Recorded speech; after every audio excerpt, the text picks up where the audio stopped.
So, up until now, you've mostly been doing mathematics to find solid answers to solid questions. What is the area of the shape? What's the most efficient height to radius ratio for a cylinder? Or what is the probability of some random event occurring? You already know a lot of concepts for gaining results, but in this video, we'll focus on the important ones you'll use throughout your time at Imperial doing maths, as well as the mathematical language and alphabet used to talk about them. University mathematics is very different from high school. Instead of focusing on the what, we focus on the why. Why can integration find area under a curve? How does differentiation really work, and when can we use it? And why does probability work so well in the real world? Mathematics at its core is the art of problem solving, and finding absolute truths through careful logic and creative proofs. However, this can get complicated and confusing, so we must be sure of our logical steps. But what is a proof? Well, mathematics doesn't deduce truths from physical data like in physics. Instead, we build upwards, starting from simple but fundamental building blocks which we assume to be indisputably true. These starting points are called axioms, and by combining them with logical steps, we can build vast structures that give us answers to previously unknown questions. Definitions are the names you give to things worth naming, the questions and structures you actually want to study. Of course, all of this building is easier said than done, and it takes time to become a good mathematician. But hey, that's why you're going to Imperial. Try adding up the first 600 numbers and see how difficult it is. But using maths, we can create tools that makes this much easier, as you'll see later. But here's another way university and further maths is different from high school. You don't get your homework graded. Unfortunately, that's also the worst thing. There's no great mark scheme in the sky that allows research mathematicians to verify any results they acquire. Contrast this with physics, where no matter how much logical sense it would make for the Earth to be flat, you always have the handrail of reality that can verify it's false. At least that's what they want you to think. In maths, there is no such quarter. Every logical step, definition, and axiom must be magnifying glass verified and checked for a fault, since it could be quite a while before a self-contradiction is found. See Russell's paradox. This is, however, the beauty of maths. We have to carefully choose our axioms, but we also get to choose our axioms. Clever mathematicians relaxed an axiom in Euclidean flat geometry and spawned a whole new geometry called hyperbolic curve geometry that's just as valid and used for things like Einsteinian relativity. They built a whole other mathematical reality. But building these mathematical realities and solving big problems within them can quickly become complex, getting lost in arcane scribbling and strange symbols. So mathematicians set milestones and signposts along the way on our journey from axioms to results.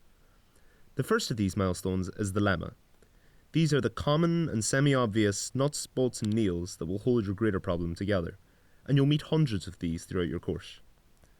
These are followed by propositions, meteor statements that build upon lemmas. Finally, chapters of maths books usually end on theorems, the coup de grace of all the work you've put into this area of maths. Any bonus results you get from degeneralizing theorems are called corollaries. Lagrange's theorem is an important group theory result that some of you might have seen, and would look like this if well structured. But even Lagrange's theorem is a smaller part of group theory as a whole area of study, which is a smaller part of algebra as a general discipline. And all of these disciplines of study make up what we know as mathematics, from quantum field theory and manifolds to tree theory and economics. Okay, so let's look at a proof ourselves. Say we want to prove an odd number plus an odd number gives an even. To start, we have to say what both of those things are. Even numbers are those divisible by 2, and odd numbers are those that aren't. They're one away from evens. So that means that adding two odd numbers gets us 2 away from an even number. And since 2 is even, and an even plus an even is equal to an even number, then we have that an odd number plus an odd number gives us an even number. But that took ages to say for something so simple, right?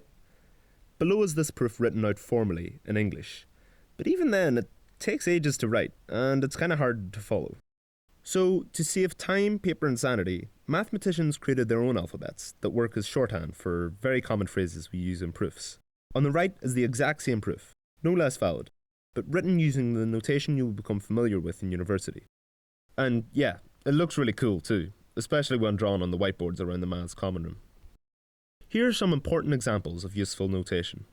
There is a lot here, but don't be intimidated. this will be second nature to you in time.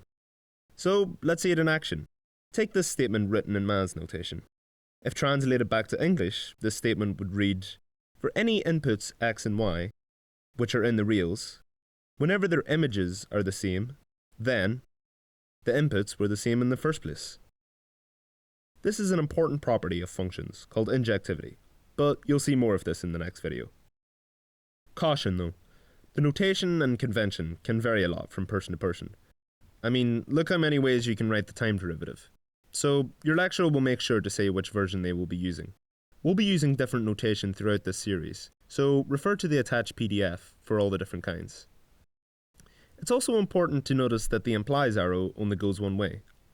This is important as one statement might mean another statement is true, but not necessarily vice versa. For example, if a number A divides a number B and a number C, then it will divide their product, but not automatically the other way around. Take A equals 6 and B equals 3 and C equals 4. 6 divides 12, which is 3 times 4, but 6 does not divide 3 and 6 does not divide 4. So we use the direction arrow. Okay, so now we have a condensed language to do proofs. Let's look at a kind of proof. This one is called proof by contradiction. Essentially, you start with something you think is true and show that if it wasn't true, then all of mathematics would fall apart without it. Again, this looks much nicer and more concise when written in our man's alphabet than in English. You can use this to prove that the square root of 2 cannot be expressed as any fraction. Try it yourself by assuming you can write it as a fraction of the two smallest numbers which can't divide each other, and see what happens. We also mentioned mathematical objects and definitions earlier. The easiest way to encapsulate both of these is via sets. A set is merely a collection of things, and those things can be whatever we want. By defining them properly, we make collections of things into objects to be studied in their own rights. Say we want to study a thing with an interesting property, say the number 10, as it can be divided by 5 with no 0. It's often better to define the set 5z, the set of all integers divisible by 5, and study that instead, as it's more abstract and allows us to generalize any results about the number 10 we might find. Intervals are another particularly useful kind of set. They are all the numbers in between two numbers on the real line. Square brackets tell you they include their endpoints, and round brackets mean they don't. You'll learn more about sets and set theory in the first term. So now we've got a lot of abstract objects for proofs, abstract notation and conventions for proofs, and abstract logic that connects them. Let's try and prove something abstract. We mentioned trying to sum the first 600 natural numbers earlier, what we call the 600 triangular number. And yeah, I'm still working on that. Surely there's an easier way. Is there some underlying pattern we can find? The first few triangular numbers are easy to compute, so can you see any connection between them? It's not obvious, but they perfectly match this pattern, even the 600th one, which I eventually computed. But this isn't a proof that every number matches this pattern. We could write a computer program that does this way faster than I could, that could compute the millionth triangular number, but this still wouldn't be a proof. Why should you believe me that this pattern always holds? The problem here is that we want to prove that this formula works for all possible infinite values of n, where n is any natural number. This is where another kind of proof, called proof by induction, comes in. It's an odd-looking statement, but comes down to a simple idea. If I can prove a pattern starts and doesn't end, then it goes on forever. Here, the p around a number represents a logical statement being true for that particular number. So if our statement represented whether a number was prime or not, p of 5 would be true, as would p of 7, but p of 10 would be false, as well 10 isn't prime, and it's pretty difficult to figure out if a general number is prime or not. So when we say p of 1 is true, this is saying that the statement is true for n equals 1, that is, our pattern starts somewhere. In this case, it must be true, since the sum of the first 1 natural numbers is, well, 1, and this matches our pattern perfectly. The next step is usually harder, what we call the inductive step. Say we wanted the 601th triangular number. If we were smart, we wouldn't just start all over again. We could instead notice that the 601th triangular number is just the 600th triangular number plus 601. And we notice that this matches our pattern too. The inductive step is similar to this, except instead of 600, we assume our formula already holds for some general natural number. Let's call it k. Then we try to show our statement is also true for k plus 1. So we just add k plus 1 to find the k plus 1th natural number. Now notice that this also matches our formula, except with n equals the k plus 1 here.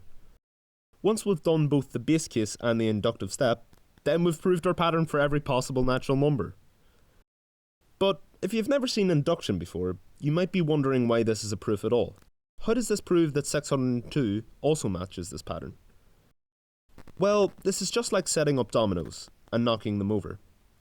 From the base case, we know that p of 1 is true, and from the inductive step, we know that if p of 1 is true, then p of 2 is true, and from the inductive step again, we know that if p of 2 is true, then p of 3 is true, and if p of 3 is true, then p of 4 is true, and so on, until eventually we'd arrive if p of 601 is true.